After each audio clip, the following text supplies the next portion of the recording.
Welcome everybody to the campus of Minnesota State University in Mankato. My name is Kyle Ward. I'm the Director of Social Studies Education here. Just a few things before we get started here. Welcome to all the people who are in the room here, but we also have a number of people who are online. I want to point out that if you are joining us virtually, please enter your questions using the Q&A feature. You can enter your questions at any time during the presentation and we will address them at the end. So we'd appreciate that. Those of you who are in here, we'll just have you raise your hand at the end when Randal and Bill are done talking, and we'll bring the microphone around to you at that time. Real quickly, I want to thank Dean Brown, Associate Dean Chip Panahan, for coming over and joining us today here. Elise Anderson, who's just sneaking in over here at this point in time, I want to give her a ton of credit because she's the one who got this whole thing going. She's got all this set up at that point in time here too. Quick survey, those of you in the room, how many veterans do we have? Please raise your hand. Thank you, veterans, for your service. We really appreciate all your time and your service.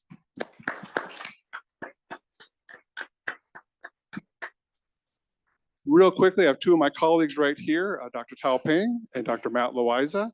I want to highlight them because they're doing something really unique this spring. They're teaching a history 578, 478, America and Vietnam. It's going to be co-taught by them. They're both diplomatic historians. So they're going to have the opportunity to look at this war from two different perspectives, which is really going to be really interesting.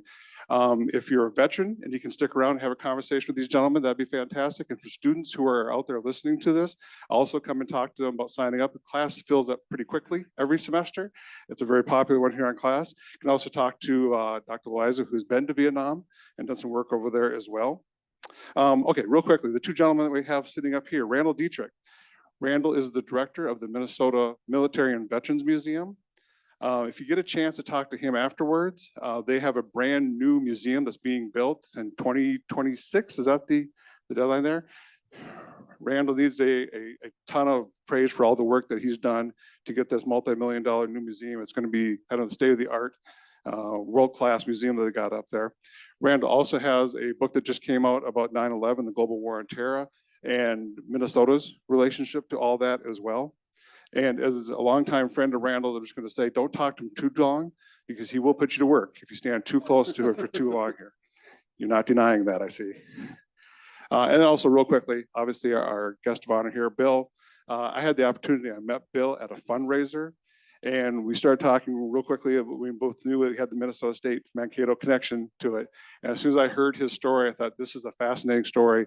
More people need to hear about this, which is why I reached out to Elise to have her start doing more work about this. And we're really happy that you took the time to come out here at this point in time here. Randal, if you don't mind, I'll turn it over to you now. Thank you. Good evening. I think Dr. Ward has made our job pretty easy, Bill, in some ways. We're talking about war, protest, campus, and beyond. So we've got plenty of ground to cover in a little over an hour. So we'll endeavor to do that. But, you know, as a museum professional, you know, in paging through your book and talking to you over the years, let's start small for a second. And I was struck by the fact that you wrote letters when you were in Vietnam back to your parents.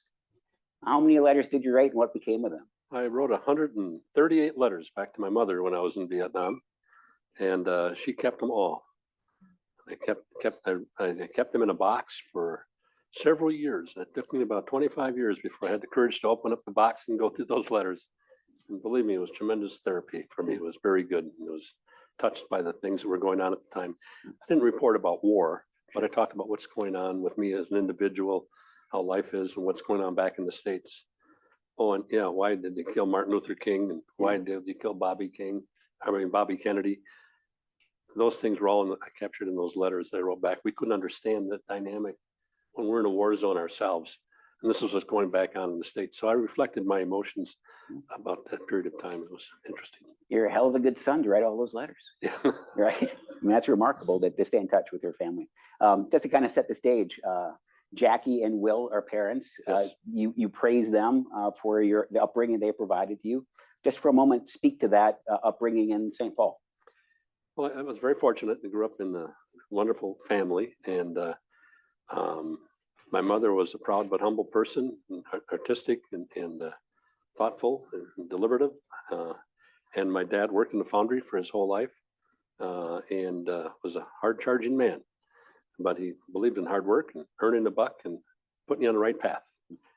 And he gave me the best advice I could possibly get the day he took me down to go into the Army when I was drafted and then reported for my physical and then movement to infantry basic training, I should say. He said, Bill, just keep your mouth shut and do what you're told. That's what he learned in World War II in the Army. And believe me, that was really good advice. I didn't realize how profound my father was at the time, but I appreciated the importance of it all. Yeah. And you're a graduate of Hill High School in St. Paul, a pioneer. Yeah. Was your nickname for the school? Yes. And you end up enrolling at Mankato. Yes. And what year was that? Well, that all happened in 1964. Okay. Enrolled in Mankato, graduated from Hill High School. And then you have to withdraw at a certain point. Illness? Yeah, it was in 1966. I came down with actually mononucleosis, which was, I think it happens on college campuses to this day. I had to withdraw from school. I ended up in the hospital and had to withdraw because I wasn't going to make a normal academic year. And that's when the Army sent me a letter saying, greetings from the President of the United States. You're no longer a student. You're part of our team right now. So, were you surprised to receive that letter? No, I knew it was coming and I was not disappointed. That's kind of what we did in our family. And my uncles, others were all in World War II. My dad was in World War II. And those were just important things. We all just went in the service. I wasn't too concerned about it. Didn't think much about this war in Vietnam issue, but maybe I should have. And your dad ends up dropping you off in St. Paul at the Armory and gives you that advice. Keep your mouth shut and do as you're told, basically. Yeah. Yeah. Where did you do basic? Did basic at Fort Campbell, Kentucky. And then advanced training? Home of the 101st. And I did advanced training at Fort Sam Houston in Texas because I became a medic. And you have the opportunity to identify the MOS that you prefer. How did you end up choosing or requesting to be a medic of all things? Well, like a lot of people in those days, I was drafted, and I was asked by a sergeant when I first got to Fort Campbell. Said, "Okay, take some tests." So we did that. And he asked, "What do you want to do?" I looked at the list, and you want to be a cook? I says, "Nah." You want to be an infantry rifleman? No, that sounded dangerous. You want to shoot our cannons? You can be artillery. I says, well, I'm not really. I says, how about being a medic? And he says, oh, that's good. He says, we'll send you to the hospital in Germany or Italy. You'll like being a medic. That's really great. All of a sudden, I became a minor celeb at that point. He made his day. I don't know, but so that's how I became a medic. But he sent me off to training. Yeah, and you received your medic certification, and at that point, you are looking for your duty station, and you're in your mind, you're thinking, where would you like to go? Well, I was told I was going to be going to hospitals in Germany or Italy. That's a lot of appeal to me.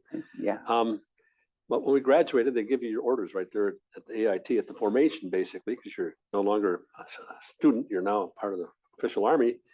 And I looked at mine and said, HHC 126 First Infantry Division. And so I had to go up to the first sergeant. I said, First Sergeant, what's this about? I don't know what this means. I said, was it something I said? Make sure that our guests can hear you. Give it a quick test. Testing 1, 2. Can you hear me? Is that any better, folks? No. Same. Okay. Yep. Put it right in the front of the shirt. All right. They give us in their test. Testing 1, 2. Can you hear me now? A little better. I can speak a little louder too. Okay. It is. Yeah. There you go. Cardinals, if you see us in the back, we're going to make sure that everyone can hear us. All right. So that's why we're here. Absolutely. Thank Take your time. I might eat this thing before the afternoon is over, but anyhow, so I go to the first sergeant. He's standing right there, and I said, First Sergeant, what does this mean? HHC 126 First Infantry Division. He said, son, you're going to the big red one. You're going to be an infantry medic. I was, well, that doesn't sound like the hospital in Germany or Italy. Who do I talk to in charge? This has got to be wrong. He says, son, it's not wrong. Well, then I had we carry our medical records with us, our 208 files. 208 file, 201 file. And you take it from duty station to duty station. I had mine with me, and everybody did. And by the way, out of 500 people, 450 of them went to hospitals in Germany and Italy. The rest of it, there was like a dozen of us that went to Vietnam. Anyhow, it said right in my medical records, my military record says, not qualified for combat duty in big red letters. And I said, well, so I went to the first sergeant again. I says, what's this say? Not qualified for combat duty. Isn't big red one, is it infantry division and you get shot at? And he said, yeah, that's what it is. He said, let me see those records. He said, well, young man, it's because of your eyes. So I was wearing glasses, really thick glasses in those days. He says, it's your eyes. He says, we can fix that. He told his clerk, he says, give this guy 4 pair of glasses, make one of them a pair of sunglasses. And he said, son, we don't ever issue sunglasses to any soldiers. You're fortunate. Where's the good news in this story? You know, but that's how I got my notice to go to Vietnam. And what day did you arrive in country? Roman country, August 9th, 1967. And you were part of the Big Red One. Share with us what the Big Red One is and what it means to you and a little bit of history. Well, the 1st Infantry Division is pretty well-known division. It's the first organized division in the United States Army, and I knew that, and knew some of the history, and I was proud to be a member of the Big Red One. And I was a Blue Spader, which is the 1st Battalion, 26th Infantry Regiment, also a notorious regiment that was formed in 1917. We were the ones, the first ones that fought World War I and defeated the Germans. But we're also the first division that brought over the Spanish flu from Fort Riley, Kansas to Europe. That's how it got there. Infantry soldiers in the first Red One, Big Red One. Anyhow, I was proud to be a member of that, that group, that elite fighting force. They were the ones everybody remembers, D-Day and Normandy Beach and all that stuff. That was the Big Red One, one of the divisions. You wore that patch on your shoulder with pride. With pride. And I was told the division model, and we all knew that and remember it. And it's a hell of a job description if you think about it. The division model was no mission too difficult, no sacrifice too great, duty first. No mission too difficult, no sacrifice too great, duty first. What does this really mean? Look, it's a job description like this, no sacrifice too great. It's going to be a very interesting year and a long year, and it was. Share with us in Vietnam, and the war is ramping up even more so. Tell us about the dangers of I guess jungle warfare. What were some of the challenges that you and the First Red One faced? Well, it was a different kind of war. And from my perspective, that was the first war where medics were directly embedded into the infantry. And I think it was because a lot of it was jungle warfare.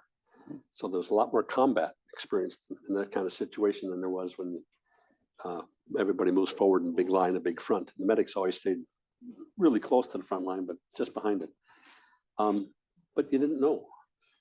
They'd take you out to someplace in the jungle, drop you off in helicopters, you make an assault, maybe a hot landing zone, so you're being shot at on the way in, maybe not. Sometimes you're shot at on the way out.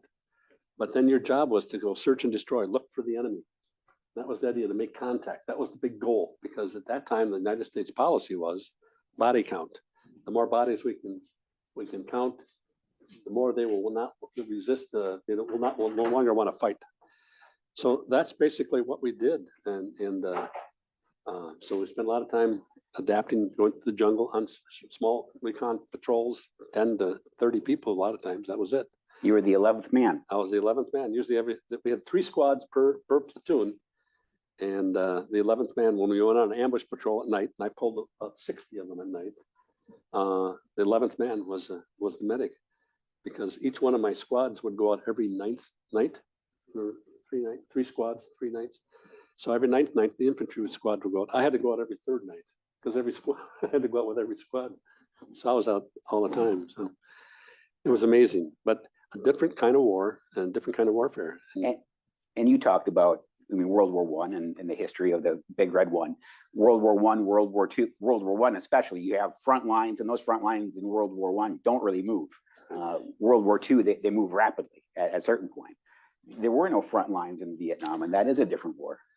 That was the interesting thing about all that. And the frustrating thing too about, at least with infantry soldiers, at least with me and my pals, we would go out into an area. We knew where they would tell us where we're at in some hillside or mountaintop or whatever. And we would take that spot. We would hold that position. We would do branch out patrols around there and clear the area, if you will. Then they pick us up in helicopters and go back. And we'd probably have some contact, a lot of contact sometimes with the enemy. Then a week, 2 weeks later, you go back to the same spot again. And that just never made sense. We're retaking the same place we had before. Why can't we just stay here? You know, build nice fortresses and have be comfortable and everything else. But that was not the Army protocol at that time. What's really interesting in that kind of warfare, I didn't experience any really long, big battles with hundreds of people injured or anything like that. Small firefights for the most part. I had one large battle, but smaller firefights, and you would go out, you know, in your little patrol, and then there'd be snipers in the trees or come up out of a hole in the ground. They were really creative and very capable enemy force. And one or two people would get hit, maybe nobody got hit, whatever. It was kind of interesting. So we took a tremendous number of casualties, about 500 in my year there, overturned from killed and wounded in that battalion. That's a lot of people. You talked about your pals that you went out with. And for other gentlemen in the room too, when you were out there, you weren't fighting for, you know, to stop communism or the domino theory or anything else. You were fighting for your pals, and more specifically, there was a bond that ran very, very deep with them. Share your impressions of what that bond meant to that group, you at the time. Well, I think it's really important. I think it's still true today, and has been true with soldiers throughout history. You're there, obviously your government sent you there. I mean, somebody's got to defend freedom in our form of government, whether you like it or not, whether you want to change it or not. Somebody's got to defend the Constitution and our way of doing those things. And that's what we did. We sort of thought about that, but not a lot. We were there with our friends. Everybody wanted to get back home again. And that was kind of the key. So how do you survive a situation where you have a lot of incoming fire from time to time and get out of there? You do that through teamwork and protecting each other. And that was the common goal. It didn't make any difference the color of your skin or your religious faith or anything like that. Because our company was probably 40% black in those days. And that was just great. But we protected each other and we made it work somehow. And that was really important for all of us to survive that ordeal and get back home again. And I can tell you then, as a medic, take it one step farther. I was an important person to the soldiers. This is the first time I was embedded with them. When a squad of 10 guys would go out on patrol, and they were all men in those days, would go out on a patrol, I'd go with them, and I was there. Should the unimaginable happen to them, they felt relief and comfort knowing that at least I was there. And I always said, I was never afraid to go into combat because I knew I had my brothers. And believe me, that bond was special to me and it's special to them. And that bond still exists to this day. I go to military reunions at least each year and have for several years. And we talk about that very thing, how important it was, that connection, and how we learned as a team to overcome any adversity that we encountered, racial tensions, whatever it was. We could work through all of those things, and we did. And the frustrating thing, Randal, I have to tell you, is when we came back to the States to realize that society wasn't where we were. We could make it work. Society couldn't back here in the States. That's crazy, coming back from a war zone to all that kind of turmoil. Did you carry a weapon as a medic? Yes, I did carry weapons. I carried besides my aid bag, which had a lot of stuff in it, I carried an M16, a 45, 4 hand grenades, 2 Claymore mines, and a flashlight with a red filter on it. You had occasion to use it. Yes, I did. And I think that's one of the things I think about a lot. I carried weapons to protect my patient or wounded soldier and myself. I was not a conscientious objector, although there were 2 conscientious objectors of the 4 medics in my company. Great men, great honorable men, courageous men. But I had to protect myself and another, and had an incident where I threw some hand grenades and I didn't go back to see what happened. But I know the firing stopped when I was pinned down. And I think about that all the time. But that person that I suspect I killed, it's a little hard for me. I was a little emotional about it because I realized that person was just doing their job. Their job was to take my life. So I guess you could be hardcore and say it's quid pro quo. Too bad for him, good for me. And I feel that way, but I also have empathy and compassion for that soldier. And the Army defined the role of the medic as being a compassionate risk taker. Yeah. Or were you a compassionate risk taker then or now? Yeah, I think so. I think that's interesting in the Army. If you go on the Army website today, they say that all the MOSs or military occupational specialties, and you want some excitement, being a combat medic is one of the best professions to have. But you have to do you have to have a degree of empathy, certainly, and you have to have carrying in some fundamental skills, I guess. But you had to be a risk taker. And it's interesting, in Vietnam, 1 out of 11 Congressional Medal of Honor winners was a medic. And we lost 1,127 medics in Vietnam in the Army. It's when that firefight goes down, your primary job is to care for, a soldier. If Dr. Cal Ward is hit and yells medic, you're over there. That's a intense, intimate experience. Can you share some insight about how you approach that? Yeah, it was a learned skill, and unfortunately, that's the skill that I had to employ too many times.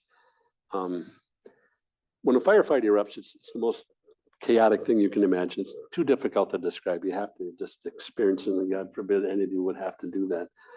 A lot of chaos, smoke, and your adrenaline, you're way up here, your heart rate's pumping real hard. You get down on the ground and you survive the initial burst, you feel yourself, I'm okay, I'm not hit. And then somebody hollers medic. That's when I have to go to work. After I told them I don't make house calls, they didn't accept that. But so I had to get up and move to the position where that person was injured. And it was out on the flank. A few times it was, somebody got hit, our flank security was shot by snipers. I wouldn't go out to the flank by myself.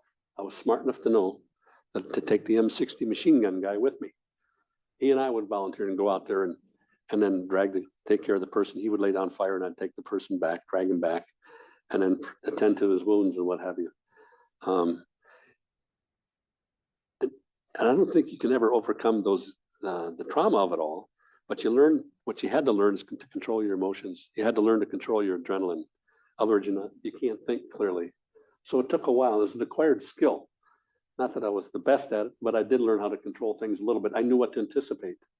So it was a little easier as time went on to deal with those circumstances. And they were very tough, some of them. Were those circumstances reflected in your letters home? No, I didn't tell my mother about any of that stuff. I didn't want to worry her anymore. Particularly after I called home one time, we had an opportunity to do that. Somehow they had some kind of a radio communication that went back to the States through ham operators.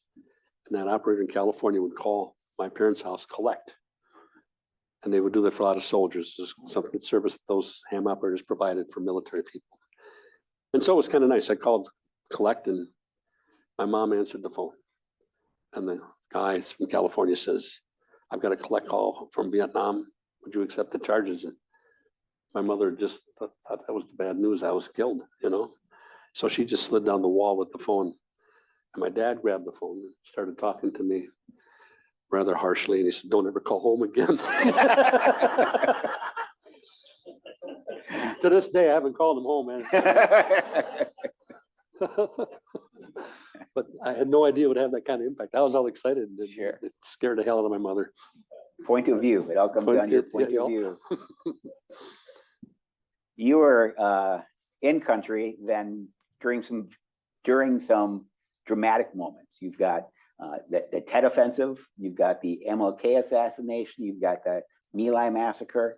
How did you process those things? Were you aware of them? What was your take? Yeah, well, we're well aware of all of those things. Excuse me, Mike people. It was hard. Again, this is the 60s, and there was tension amongst our blacks and whites in our society at that time. Still is. I get it. But we were a unit, a mixed unit, and we had to figure that out. And I was blessed. we had a company commander who was a former football coach at one of the coaches at West Point. And he called us all together and he says, look, Martin Luther King was just assassinated. He was a good man. And he says, you're all brothers, you bleed together. And I don't want you to, I don't want any trouble from any of you guys. Make it all continue to work as you are today. Your obligations to your pal, your buddy. And that was what needed to be said. And it worked for all of us. We didn't have any issues about any of that stuff. So we managed our way through those tense times.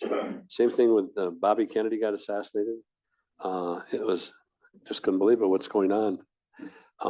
But we persevered. We had news from home, and it was pretty frustrating, some of those things. But what are we fighting for? What are we going back to? Those questions are in our thoughts all the time.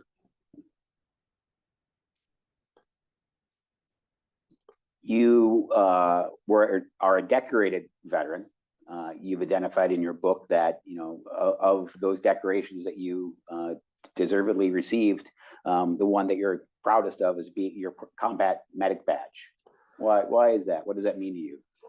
Well, it means a lot to me in the sense that that was the mark that indicated that I was a combat medic doing my job in the field, taking care of other people. That was very significant to me. Other accolades, the Bronze Stars and those things were important for a particular incident, but being a combat medic was something I earned, worked really hard for, and it is extremely important to me. As the combat infantry badge is, a rifleman's combat infantry badge is to the regular soldiers. We wore them with pride, wore them into our uniforms in those days. And it was just special. I'm part of a fraternity of people that's kind of an elite group. Felt really good about doing my job. This is the recognition I need for a job well done. And I reflect upon it because if I had to do it all over again, would I be willing to go back to Vietnam? And of course, I could say if the outcome I knew was the same as it is, yeah, I would do that in a heartbeat. And I would go back. But during that period of time, I suspect, as I reflect upon it, I was maybe in the wrong spot at the wrong time. But for a lot of soldiers, I was there at the right time. And that meant a lot to me. That'll always be special to me. Randal, I had a chance recently to meet with some Gold Star family members down in New Orleans, where the 1st Infantry Division reunion was. And the Gold Star families that were there, we were all part of our group and talking to them. And one woman was sharing experiences about her dad, what happened and whatever. And I said, I want you to know something. She was worried about all that and felt bad about it. I said, but I want you to know that your loved one didn't die alone. That was probably somebody like me, either tendering his care to the Lord or putting him on a helicopter gone away to a hospital. So they're never alone. It was somebody like me there with them. And that was really hard. I'm the one that had to deal with a lot of that stuff. So did other soldiers, don't get me wrong, but I mean, it took its toll over the years. We've got some other ground to cover, but before we leave the war and move on to the protest and campus and beyond, just a final question on the war, and we'll come back to that to a point. But you mentioned prayer. Is that something that you called upon when you were in country? You want to talk about that? Yeah, I went to a Christian high school, so I learned about being Catholic, good all boys school. That's why I missed Mankato, because I just finally discovered the opposite sex, really, and then I got drafted. That's a tough thing to do when you're 20 years old or 19. But when we all do this, I don't care who you are, when you're in a tough situation, you're looking for a little help outside of yourself, outside of your pals, which you depend on. So I would pray to God. I'd pray to Buddha, to Allah, the rocks, the stars, the trees, anybody that would pay attention. I was covering all my bases. Unfortunately, that created a dilemma for me to this day. I survived my ordeals, and I don't know to which deity, to whom I should give credit. Cover all your bases. Cover all the bases. Well played. Yeah. You spend a year in Vietnam. You fly home and you fly into Oakland Airport. Yeah. And then you understand what you mentioned earlier, that your thoughts over there were not necessarily shared by people here. Tell me about your experience at Oakland Airport. Well, it was, everybody went through it. Came back and just driving in the military bus, had to go outside the perimeter and back around to another gate. There was greeted by hundreds of people throwing bottles and tomatoes and everything else at the bus and calling us all kinds of names and baby killers and all that stuff. And man, we just got off the airplane. I wasn't off the airplane 20 minutes and all. That was my first experience. Dan, you had the same thing, right? And I mean, it was just crazy. We just couldn't believe it. And when we were doing our jobs, we come home, we're saving your ass, frankly. And what's going on? We felt really bad. It was hard to process all that stuff. And then you get to the airport to go home to your family because they had served us a nice steak meal and got milk for the first time in the year, real milk. And then they go to the airport and there was people there who tell you we're soldiers just because of the way we're dressed, we're short hair, black shoes, spit shine shoes. And it was crazy. Sometimes we're in uniform. And you felt pretty bad about all of that stuff. I mean, it was terrible. Did you have a sense you'd be walking into that when you flew back? Had no idea, Randal. No idea that it would be like that, so hard. Not every experience was like that, but and interesting, yeah. I mean, you mentioned My Lai earlier, but My Lai, I wasn't too far from there when My Lai massacre occurred. And we know that was an anomaly, okay? There was some one bad actor that he served time in prison for that, should have, did a lot of bad things. I have been in a lot of combat, seen my fair share of it, for sure. Never saw anybody treat people like that. We always had empathy and compassion for the Vietnamese. There were certainly women and children. We didn't want to kill them. So I couldn't understand this term baby killer. I mean, because nobody knew about My Lai at the time. So where did it all come from? I mean, I just don't know. I think it's some kind of urban legend. And it was too bad, but that was a term they could accuse us of being, rather than taking out on the policy of the federal government. That's where their anger should have been directed. You know, kind of to that, in your book, you ask a lot of hard questions at the end about mistakes that were made and questions that you would pose to that leadership. And I've known you for a while, and you're a defender of people that protest things that they don't believe in and want to take issue with. So where's that line for protesting in your mind? Well, I think protesting has a legitimate spot. It's part of our democracy. It's kind of ingrained in all of us because that's how our democracy started. I learned that at Mankato in the political science department, just so you know, in 1972. That was really important. That's an important part of it. But you have to be nonviolent. I'm a big advocate for all that nonviolence. Because you can get things done through legitimate protest. You can get the attention of leaders. We certainly did in this campus in 1971, 72, and President Nickerson was really good at meeting with some of the organized groups, providing space for all of that. But this was a legitimate role for protests to play in our country. What was really interesting is most people in the service have to rationalize is, I gave you the right to, I'm defending your rights to do all of these kinds of things, so don't take out your anger on me. That was really hard pill to swallow. But at the same time, we recognize that they've got the right to do that as much as I have a right to say and do what I want to do as well, as long as it's peaceful. Because we're a country of composite and different beliefs. And so this is the only opportunity for those beliefs and difference of opinions to get out there so you can find commonality. So it's an important part of our society, an important part of our democracy. And you found your way back to Mankato State, 1972 on the GI Bill. Right. I came back on campus in 1969 and met my good friend Barry Tilley that night at a Vets Club smoker. But the GI Bill did afford us the opportunity to come back to school. And so we were fortunate because most of us couldn't afford college in those days, even though it was only $10 a credit. Hell, $180 a quarter, that was a lot of money, you know. How did the campus change? You were here, you got sick, you were drafted. Before and after, how did it shift? Well, the physical plant was basically the same. It hadn't changed, but the activism had changed quite a bit. I think that's where the protest years, the war years, I think civil strife in society, racial tension, all that stuff was certainly in the forefront back in those days, and everybody was taking advantage to express themselves in a clear and precise manner. So that's the thing that changed. it led to some frustrations for me in some of the classrooms, some of the discussions. Professors sometimes wanted to talk about the war in Vietnam, and I had kind of a belly full of that myself. I wanted to talk about trigonometry, you know, that's why I'm here. And I had a couple of professors who weren't too nice to me, and I let them know that right in the middle of class and stood up and confronted a couple of them and didn't like that. They were a little frightened, but I got my point across too. So we got back to academics and not politics. Political science class was great for politics, but not trigonometry or those other classes, I felt. But that's my opinion. Others disagree, obviously. So yeah, it was a changed place.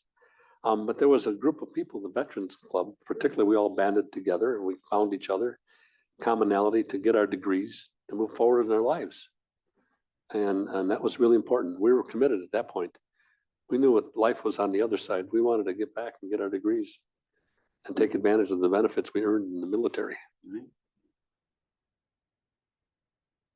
think you mentioned in your book that at the time of graduation, at least 72, and there are what, 14,000 students on campus and as many as 1,000 veterans to your estimation? Yeah, I think there was I think we just discovered today that about 14,000, yeah, it was the same number they have today, current number. But there was a few more veterans on campus. I think we had 1,200, 1,400. And some of those were night students because everybody's coming back from Vietnam. And everybody wanted to take advantage of the GI Bill and pay for the education. So we became a lot of veterans on campus, and we found each other. We searched out each other and formed a nucleus of support amongst ourselves because we had issues that were a little different than everybody else on campus. And some of the guys were frankly crazy. We had to calm them down. But everybody had issues with housing, whatever, how to react to situations or whatever. Some of these guys were pretty hardened. But we worked through all kinds of issues in our organization, our Vets Club, which was meant to keep it as a social organization. It was not a political organization. But through the camaraderie and the friendships we developed and looking out for each other, it was just like being back in the service again, only at a much more enjoyable level. Okay. So as a student, you were walking these same sidewalks. You spent time in this building, even you mentioned. What about that? Well, I have an undergraduate, my minor was in speech and theater. So I took advantage of spending time in this building with then wonderful men. Dr. Ted Paul, I certainly had classes from him, and Warren Lawson and Fred Bach, who was the music artistic director here, I think, or did set design, all that stuff, stagecraft. And I really enjoyed all those days and doing stage lighting and those kinds, learned other skills, which I've never used since, but it was a lot of fun. I did lights for John Denver and show one time at Mankato. I did a spotlight. You did it well. That's my claim to fame. It's a wonderful spot. Yeah. You graduate in 72, and you end up after graduation having an impact on the lower campus and upper campus here in Mankato. Yeah, that's a very interesting story because so what do you do with a degree in political science? Most people drive beer trucks, I think that's what they do. No, and I didn't want to go to law school. I tried, I made applications, and one school acknowledged receipt of my $10 deposit application, but so I didn't go to law school. So what do you do? So I wanted to get involved in politics and government. And my friend Barry over here, we were roommates. We started working for the Hubert Humphrey presidential campaign in 1972. And it worked out that our last quarter of college, I could take all electives in political science by working on that campaign. Wow. So at very young ages, we were running political intelligence for I don't know how many states out of Washington, D.C., traveling the world, traveling the country, certainly, on behalf of Hubert Humphrey as our presidential candidate. Followed it all the way through the Miami convention and whatever. So we did a lot of campaigning and on the inner workings of a political campaign, certainly counting delegates, and met wonderful people. Governor Cecil Andrews, who became Secretary of Interior, he was governor of Idaho, good friend then. All kinds of wonderful people at a very young age. So this is really putting our political science backgrounds to work. And that was really enjoyable. So through that process, I met, and Barry met, we met the governor of Minnesota. He was the Minnesota director of the Humphrey campaign. And he offered me a job on his staff when I graduated. And I said, that's great. And Barry ended up working for the Speaker of the House, Martin Sable. So he went to the legislature. I went to the executive branch on the governor's staff. And then less than a year after that, I moved over to the Department of Administration as a political appointee. And all of a sudden, I'm there for a couple of years. At 1975, I think, I was deputy commissioner. And my task was, you're going to sell a lower campus at Mankato State. I said, what? Yeah, Mankato State. We got to get rid of the lower campus so we can get more money from the legislature to build on the upper campus. So I was intimately involved in the whole disposition process, all the planning process and everything else. So I thought it was really cool. And I had a chance to reconnect with some of my Mankato State officials that I knew back then. And it was a lot of fun. But to play that role, I thought it was really, really neat to come back to Mankato and have just graduated and being on student advisory committees just 3 years before. Now I'm making major decisions about the institution. It was fun. The credit and the blame falls to my friend Bill Strusinski. Your taxpayer dollars at work. You continued to work in state government through 1980 and then decide to launch your own government relations firm. Talk about that decision. It was time. I mean, I was just amazed. Through political science and following your dream and your passion about government, public policy, decision-making, I always advocate for that. So are all of my friends here. Barry was a lobbyist for 50 years as well. We worked in government together. But that was really important, so that you, at a young age, you could, at a very young age, you could make some pretty big decisions. So one of them I shared with you. But at 29, I mean, I was involved in the middle of the state's budget in those days. I became commissioner of administration back in 78 for a short period of time. We ran state government. This institution, the Minsky board, had to come through my office to get money for the legislature and stuff like that. So, it was fascinating. And I was gentle and it was good to everybody. We made it all work. And it was a lot of fun. But that's a lot of responsibility at a young age. Well, I got kind of tired of being in that fishbowl after 8 years, intense, a lot of media coverage. Your mistakes are on the front page of the paper. I told my dad it wasn't my fault, you know. He said, you should have shut up and listen. But so it's time to move on in my life. And yet I wanted to stay with good public policy. So I created a lobbying firm at that point and left the government and still doing it to this day. So I represent people like public television, represented them for 40 years.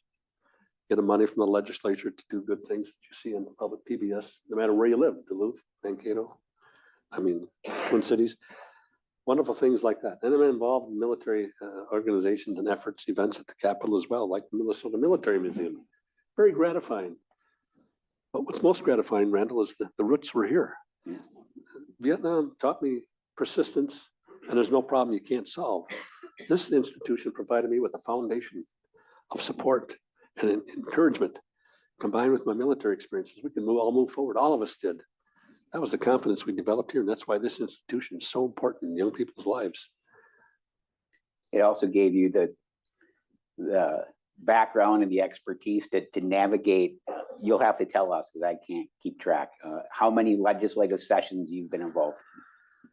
Well, I just finished session 51. Next year will be 52. I want to retire. My wife is right here. Help me retire. But You can retire anytime you want to.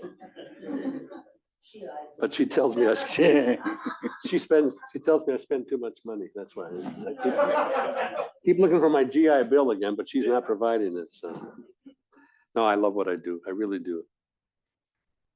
Well, let's talk about that a little bit. Spending a little bit of money and approaching retirement at some point in the future. You were hoping to get a duty station in Germany or Italy. You made it back more recently as a visitor to Europe. Tell me about that trip and why it's been rewarding for you to go and visit and go there with family and enjoy Europe. Good question. I think what's really important, it's important for all of us to understand this. I never made it to Italy or Germany in the military, but we've been back a lot. We spent 3 weeks in Italy a couple of years ago. We just got back from some more time in Italy and Sicily and Malta and other places in Greece. A lot of fun. We spent weeks in Spain. one of the most memorable trips recent time. The last 10 years, I've been doing a lot of traveling. But recently we went to Hungary, Poland, East Germany, those kind of countries, Czech Republic. And as a political science graduate, even 55 years later, or 51 years later, I'm still curious about how they make decisions, government decision making, how it works and how it affects the people, and how do you feel about that? And so I have a chance to explore some of that with tour guides and whatever. We provided some very nice small tours, usually college professors taking us around and showing us the sites. Very fascinating about all of that stuff. And what you really realize is how important America is to those people. They don't seem important to us. Who cares about Hungary? Who cares about Poland? We did during World War II, and they remember all of that. In Italy, I've had cab drivers in Italy saying, "You're American." He says, "Right on that balcony is where that bastard Mussolini used to scream at the people and kill us, and you got rid of him for us. I want to shake your hand." That's how we found that all over Europe. It's just amazing. They remember those days. Their children, no, it's not quite the same. Grandpa was his war or whatever, but they remember the heartache. But most importantly, the lesson I learned was there were protests over there, very civilized protests. We were there when they were talking about the immigration policies being pretty tough a few years back. What was really important to them was NATO. We had a presidential candidate who wanted to pull out of NATO at the time. And Donald Trump was making all kinds of statements about NATO. And strangers, when you just start talking to them a little bit, have coffee, says, "Don't you know how important NATO is to us? Don't they know what happened to us in World War II or after that, living under Russian oppression till the late 80s, to 1889 is when the Velvet Revolution occurred." And so you realize how important our strength is to them. It's on a human, basic, fundamental level. And I learned a lot about all of that. I cherish that. And I'm a big advocate for us having strong communications and strongly supporting those people so we don't ever have to face the experiences they did in World War II again. Well, to that point, you mentioned your years and number of legislative sessions that you were active lobbying for, efforts that you believed in, clients that brought you on to represent their interests. From a gathering of some veterans in this group, I'm going to ask you in a moment what the total bonding money secured is in your memory for maybe your career, but just to make everybody aware of the fact that Bill Strusinski is a board member of the Minnesota Military and Veterans Museum in this past legislative session, helped us secure $19 million for this new building that's being built to break ground in April and be completed by Memorial Day of 2026, a 40,000 square foot facility dedicated to Minnesota veteran stories. And that couldn't be done without Bill Strusinski and raising $19 million just in the last few months with taxpayer support, but making the case that this was desperately needed for the state of Minnesota. So I appreciate Bill's leadership, in making that happen. And that story isn't complete without the very clear understanding that that was entirely pro bono effort on your part to make that happen. So thank you. I didn't charge you for that? Didn't. Not yet. Don't tell my other clients that, for God's sakes, man. Send them a bill, Kirsten. Maybe I can retire. We'll get you there. Yeah. Done a lot. I love it. Thank you for what you've done for veterans statewide and for many, many years. Have you ever visited the Vietnam Memorial in DC? Yes, been there a few times, and it's very touching memorial the first time. And you have an indication. Everybody goes there. They seem to all go to the same panels from the year in Vietnam, and looking up names and things. And I had 19 men in my company were killed in the period of time I was there. And the company strength was only about 110. Sometimes only 85, but in the period of my 1 year, 19 people died. And I don't know how many wounded, but there's quite a few. So to go to there and see those names and see the names of people who saved my life. There was one fellow there, particularly Salvo. I looked his name up and he saved my life. And I couldn't save his. He died that night. And that was very touching to me, and quite an emotional release for me. As writing the book was good therapy, sharing my stories, trying to embolden others to think about things. That was very touching, the memorial. And I think we're trying to capture some of that with the military museum and these stories, and we're trying to tell, and the good things we're trying to do. What was the hardest part about writing the book? I think is just getting started, sort of, but I had some good incentives to start doing it. Once I started writing, it was pretty easy. I think the most difficult thing was testing my recollection of events, verifying the events as they occurred that I talk about in my story, my book. And my memory was pretty spot on. My research indicated that, yeah, I was about right on all of that stuff. And so I felt pretty good about that.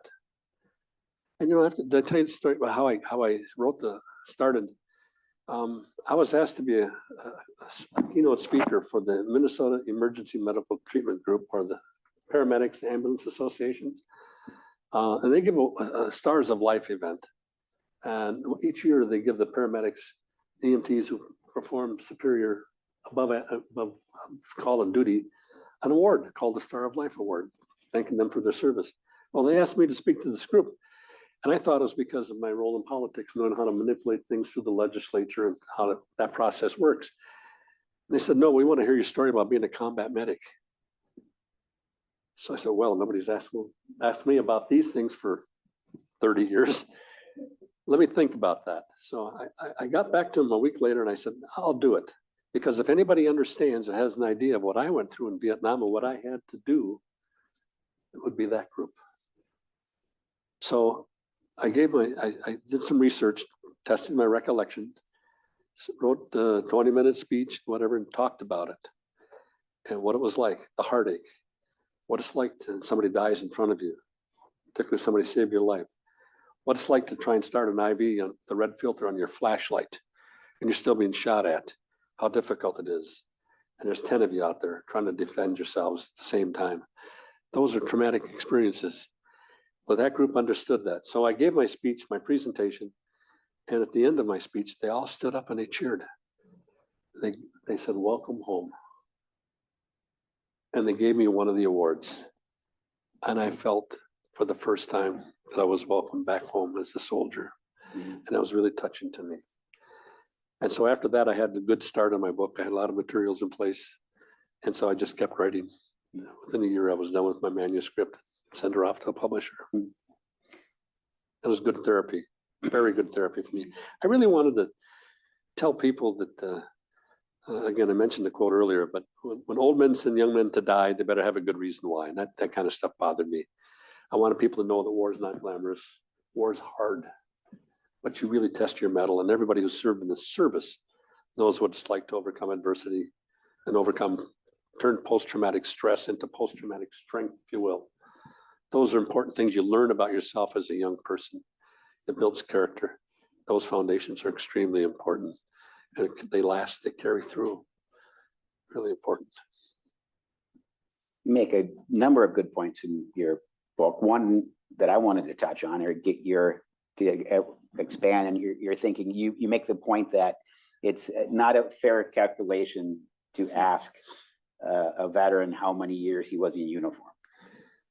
It's a different calculation of service. Can you explore that with us?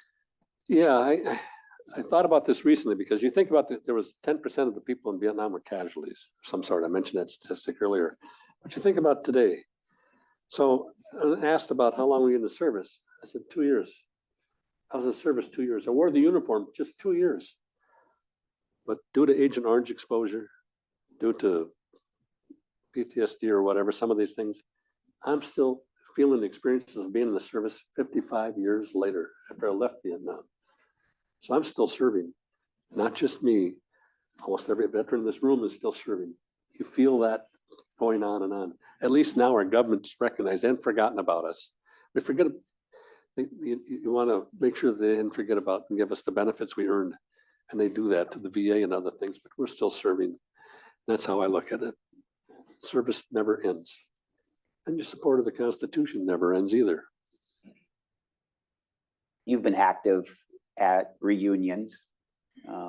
Tell us about those and why you found them to be, I think, beneficial. Yeah, first of all, I'm fascinated by the current military and their capabilities and what have you. And unfortunately, with reunions, both at the battalion level or the division level, the commanders show up. Yeah. The commander, General Myers, was just at our reunion in New Orleans for the 1st Infantry Division. He just got back and he speaks to the group. There's about 200 of us at the banquet. And he tells us what's going on with the 1st Division. It's really important to all of us because we're part of the legacy. Today's soldiers stand on the shoulders of those of us that went before. And that's important. The military realizes all of that. So veterans are a really important part of that military family. But we learn what's going on, what they're doing. They're building bases all along Finland and Sweden and whatever. He says, we're ready for them next time they come across the border. And so they know, and they know that. And I met the general of the 1st Infantry Division from Estonia because the 1st Big Red One was just with them for 6 months in training the Estonian soldiers. And he gave us a talk about it. And he has some personal feelings about the Russians and that's what's going on. Fascinating, the political history, of course. And so that was good. But it's a good chance to remember and to philosophize with your pals and whatever. We all remember what it was like, people died and that sort of thing. We remember how we all changed. What's really important for us is to find forgiveness and to forgive protesters and that stuff. People were just doing what they believed was best for themselves and trying to make improvements in our country. I sincerely believe that, and I understand that now. So those military reunions provide an opportunity and a forum to discuss some of these things, to share stories, and to make sure that there's forgiveness in your heart, and so you can move forward in your life. That's the real benefit of those reunions. And you have to be real careful when you tell a war story because you might never know that the person you're talking to was also at the same battle and remembers it differently. Not quite as much embellishment as we might provide. Did you have a chance to share some of those stories with your parents, your mom and dad, who you were very close to later in life, or not so much? Not so much. We didn't talk about any of that stuff. No, we didn't. My dad understood. He just never asked me any questions. It was very difficult when we first came back from Vietnam. My mother died in the 80s. She was just happy to see me. I was the youngest in the family, but she was happy to see me graduate, as mothers do. And so we didn't ever share much about that heartache. And so we're going to move to some Q&A here in just a moment, but wanted to invite you to revisit a few details with us that in your book you ask the readers to reflect upon a few statistics that put your experience in context with the national experience. Can I just ask you to speak to some of those bullet points that speak to you? Sure. I think it was important for a lot of us who were back on campus in Vietnam where we were treated poorly. A lot of them remember the glamour of World War II, and they always said Vietnam was just a conflict. It was never a war. Well, it might be your opinion, unless you were in the war itself. I mean, or if you served in the military during that period of time, you realize how tough it really was. So it was not a simple matter. It was not a conflict. It was a war. So total killed in action in Vietnam was 58,319.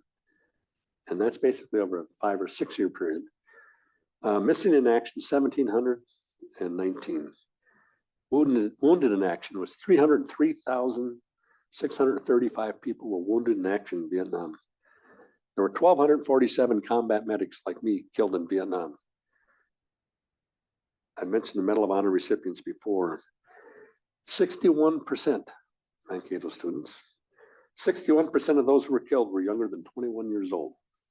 Vietnam. The average age of a soldier in Vietnam was 19 years old. And here's one that compares how it was to other wars. The average age of an infantryman in the South Pacific, the average infantryman in the South Pacific during World War II saw about 40 days of combat in 4 years. The average infantryman in Vietnam saw about 240 days of combat in 1 year, thanks to the mobility of the helicopter and the guerrilla tactics employed by the North Vietnamese Army and the Viet Cong. 1 out of every 10 Americans in Vietnam who served in Vietnam was a casualty. Although the percent of total combatants who died in Vietnam is similar to other wars, amputations or other crippling wounds were 300% higher than in World War II. 75,000 Vietnam veterans are permanently disabled. And medevac helicopters flew over 500,000 missions. That's a lot. They were our lifelink, by the way. Getting that helicopter in to take care of a casualty and getting that casualty out from under my hands and let somebody else worry about him was really very gratifying. There were some brave pilots who came in under some very stressful circumstances.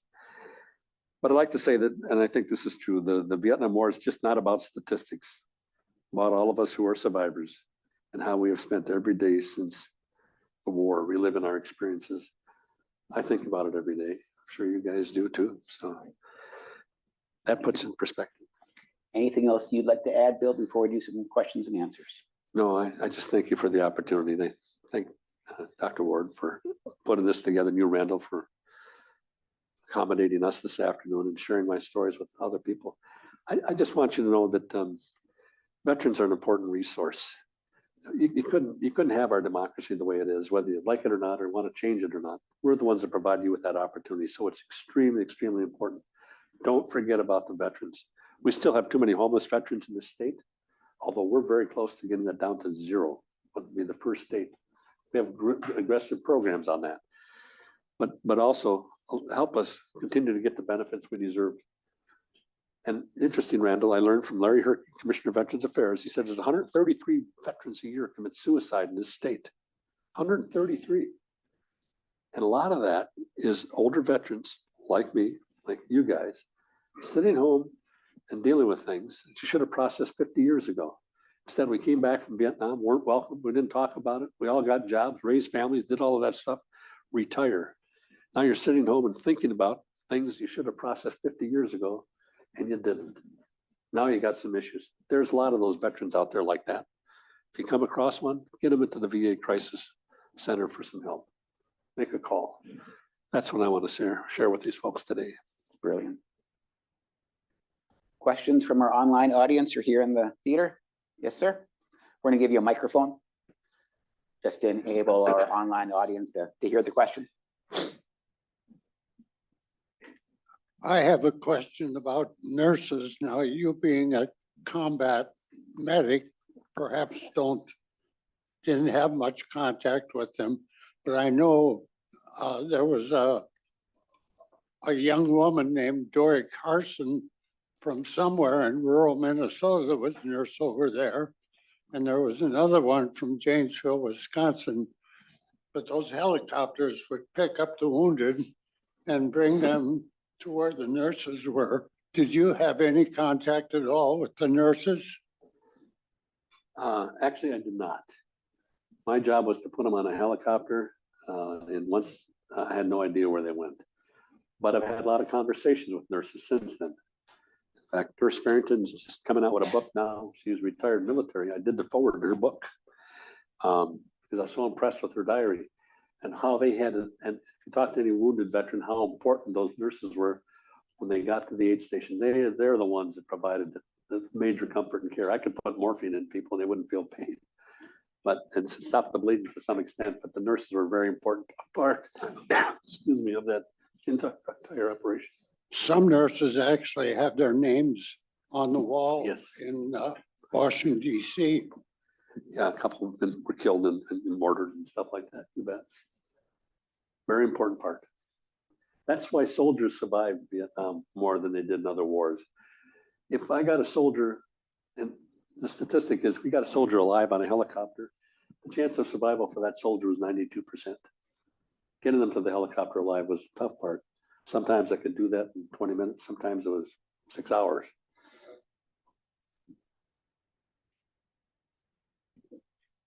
Yeah, actually, just some questions about before you went to Vietnam.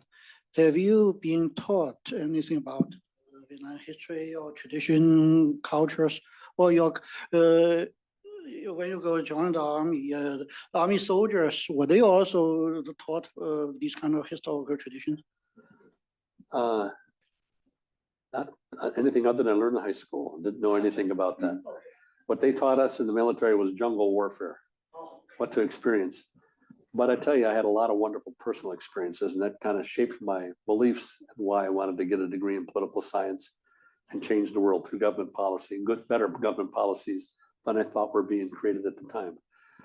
To me, because I was a medic, when we go on patrol, if we go through a little village or a hamlet, I would set up an aid station. So the Vietnamese would bring their sick to me, and I would spend an hour or two tending to them, including children, babies. Straw, punch it to the ear because it pierced the ear at a very young age, at just a couple of months. Put straw in there, manure straw, and it'd be infected. But I could take care of them. I had medications and stuff like that, and teach them sanitation. And I loved it. And the people were just like anybody else, just like they were back home. If they were farmers or whatever, they just want to be left alone. They're caught up in a war, and we're exploiting that and part of that. So I had great compassion for the people. They were beautiful people. I still believe that to this day. So that when I came back to campus, then I met Doran Hunter, faculty member, Scott Shrewsbury, Carolyn Shrewsbury. We took all those classes, Southeast Asia. I expanded my knowledge base about that at the time. That was really important to broaden my education and to develop the compassion that I have, I think, for these kinds of things, because war is really hell. It's not just on the soldier, it's on the poor population that has to experience it. So I think it's a good question. We all need to learn more about our neighbors. We're having opportunities today in the current world. We didn't learn a lot of lessons, it seems like, from 50 years ago. We're still repeating the same things, unfortunately, too many times. But the military probably does a better job of training people nowadays about the culture they're going to expose. Excuse me, I'm suffering from cold. Bill, I've got a light question for you. How much money did you make when you were in the service, and what did you spend it on? Well, it wasn't much. I remember making $265 a month. That included combat pay, and that's when I was made it the sergeant. I was not a specialist 5. I was a sergeant, hard straight. And there really wasn't much place to spend your money. Certainly not in Vietnam. And so they basically sent it all home. Kept a very little money, because we didn't make it into town to go like touristy things, go on tours, see that sort of stuff. Found a few bars we could get to, but so I saved it. So when I came home, I rewarded myself. I bought a brand new 1970 GTO, Pontiac GTO. You still have it? No, it met a sad. It wasn't quite the quality I'd hoped. It didn't like telephone poles very well. I think there was some alcohol involved that night. I'm not sure, but it went fast. It went fast. Yeah. Good question, though. Can you imagine what you do for $260? Yeah. So you've talked before about how it's difficult for Vietnam veterans to talk about their experiences, but it's obviously important. Do you have some thoughts about how to encourage more Vietnam veterans and veterans of war since then as well to talk about their experiences? Well, Randal, how do you do it at the museum? You get people to tell their stories and share it. We do. I think surrounding them with similar stories is a good starting point to put them in a place where their story resonates because there's other stories like theirs around them, which happens in a museum setting. At reunions, that happens as well, which is why I was kind of hoping you would speak to that, because I think that's a good way to start that process. Veterans find it easier to talk to other veterans. I mean, like I said, you've been hollered at by a first sergeant or something in the military, and so you know what stress is, trauma. So I think that's helpful to have another veteran involved in the discussion. You can set up a coffee, bring people around, and pretty soon they'll start talking. 2 total stranger veterans meeting at an airport will take up the rest 2 hours, easy enough. They're good about that, but they have to get the stories out. And they need to deal with these things, and they're wonderful. Everybody deserves to understand what it is all about for them, so that we can move forward. Good question. Jeff, I think we have time for one more. Okay, question. 2 more questions. This is more of a comment. I was in Vietnam 70 to 71 in the first Cav Division as an interrogator. And one day we were out flying over some dense jungle, a couple of 1,000 feet to do an interrogation probably. And we came to this big area that was all clear cut. It must have been 200-300 acres. In the middle of that, do you know what was in the middle of that? The great big one was the first division, first division had cut that. In fact, you can see a video of that online on YouTube if you want to see it. We did that. Let me tell you one story about an interrogator. Can I indulge for a minute? Christmas Day, 1967. There was a little skirmish outside of our perimeter, and it came and got me because some soldiers were shot. And one of them was a North Vietnamese prisoner. He was shot, and they wanted to save him for interrogation. So they brought me up to this guy, and I'll never forget it. I wrote about it, and I just couldn't believe this human connection. He looked at me, and I was there to save him, and he wasn't hurt too bad. He had a leg wound, thigh wound, and I stopped the bleeding and got him fixed up. But he looked at me like I was his executioner. Uh-oh, they brought this guy up. Who is he? And I could sense that. I could feel it. I could see it in his eyes. He was scared to death. So I took out my canteen, took a swallow of water, and put it down for him to take a swallow of water. Then I lit a cigarette. We all smoked in those days, and care was free, right? So, and then I took that cigarette and stuck it in his mouth, and he started puffing on it. Then he started relaxing. And I said, Boxy. He knew that meant doctor or whatever. I wasn't a doctor, I was a medic. And took care of him, and then he relaxed. So now the interrogators come out. They wouldn't put him on an American helicopter. They had to come out with a Vietnamese helicopter to pick him up. And I had my interpreter when we got off the chopper. And I said, I just went through all this effort to save this guy, calm him down. Now, don't you guys kill him, be nice to him. And I don't know what happened, but I was fearful of that. Maybe he was too, but I assume it did not happen to him. I'm going to think positive, but I'll never forget that. Saving this guy so he could be interrogated. But then the fear and the human connection. You realize you're a human being, how important that is. A lot of that fear came from propaganda that the North had told the soldiers that they were probably the Americans, they'd be tortured and killed. Yeah. So they believed that. We were told the same thing. So I believe that too. None of us wanted to be captured. But thank you for bringing it up.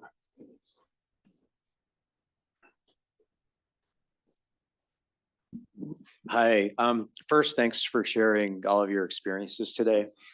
I was listening to when you said that you were able to follow the news from home, and was wondering if you also had a chance to follow just happenings, say, within South Vietnam, because I've talked to a lot of vets about who might have agreed, disagreed about the way that protests were handled. I talked to Scott Camille from VVIW, some other very conservative vets just all across the spectrum. But as far as the fundamental critiques of the war itself, I was wondering if you had a chance to engage with that either while you were there or probably more afterwards, like things like just the nature of the South Vietnamese government and the many issues that followed that, military strategy, things like that, and everything that really made the war so divisive in the first place. Because again, many of the vets, regardless of how they have felt and looked back about maybe the way things were said or the protests, again, some were fine with it, some not so fine with it. Many of them agreed with at least some aspects of just the fundamental critiques of the war itself. So I was wondering if you had any thoughts on that. Thank you. You talking about protests in Vietnam?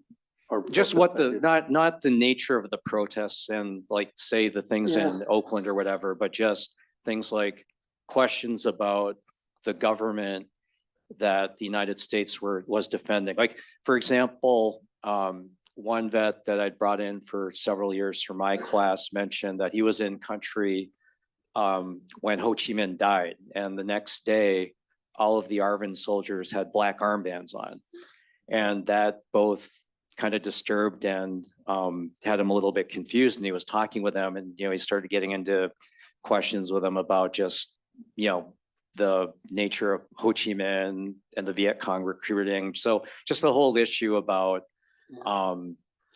military strategy in Vietnam, whether or not the government that the U.S. was siding with was frankly worth defending, because there's obviously a lot of questions and opinions on that. So I was wondering if you could speak to that at all, or if that's just something Yeah, that, I can know. unpack a little of that, I think. I, for the most part at the time, we weren't engaged in politics. We could read Stars and Stripes. We kind of knew what was going on. People were getting letters from home.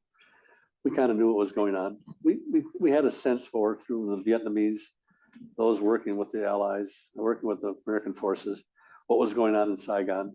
We knew there was a corrupt government going on. But that wasn't our job to spend any time thinking about it. We were just trying to survive and do our job the best we could at that time. Military strategies and things, we're aware of what was required, what we're supposed to do. Didn't think it made a lot of sense, but we're soldiers. We follow orders, unless it was a direct conflict with something that was occurring in the field. But we just did what we were told. Keep your mouth shut, do what you're told. But we thought about it. We couldn't help it. We talked about it amongst ourselves. So we knew things were gradually changing. And it's really obvious things are changing in the States, and what would be kind of probably coming home too.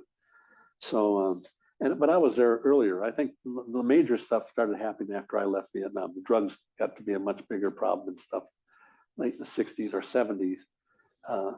Later on, we didn't have that kind of experiences when I was there. But, so recognizing the protests back home here, even on campus, it was okay. It was not violent protests or protests. And many of us wanted to go out and fight with the protesters, but that was the first inclination. But when you thought about it, I said, nah, everybody's got a right to do what they want. Let's go have a beer and talk about it. That was it. But it's important, part of the fabric. But, I don't want to render judgment on the quality of the military strategies and stuff. I'm not capable of doing that. When I wrote my book, I just wanted to share what my experiences were, what it was like to be in a night defensive position, what it's like to be shot at, what it's like to try and take care of somebody, what it's like to give somebody mouth to mouth and they die in your arms. When you grow up fast, that's what it's like, the heartache. How do you overcome the heartache? You realize you can do more than you ever think you can. Those are the things we're mostly focused on. Well, we're aware of it, what was going on. We're sensitive to it. Bill, Randal, thank you very much. Give a round of applause. Really appreciate it.